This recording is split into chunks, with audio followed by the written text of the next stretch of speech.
Share ko lang guys, konting kalaman lang ito. So pag nag-assemble tayo ng makina, number natin talaga i-check itong lips ng liner ito. Dapat siguraduhin natin itong makinis at walang mga igit-igit or walang mga kalungat dyan. Ayan o. Ayan, ito talagang una i-check natin kasi dito lalapat ang head gasket. Yan talaga ang una nating i-check. Bali ito sa labas kasi ano yan. Ito ano na ito. Parang second ano lang ito, second option na lang ito mag-check.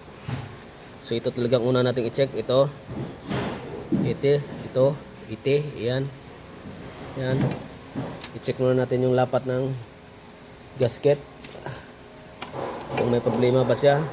Ayan. Check natin talaga kung lapat na lapat ba talaga siya. Ayan o. Bago natin i-assemble kasi baka mamaya pag-assemble na natin ay may problema pala. So doble ang ating trabaho. Ayan o. Yan talaga ang dapat i-check. Dapat makinis na makinis yan.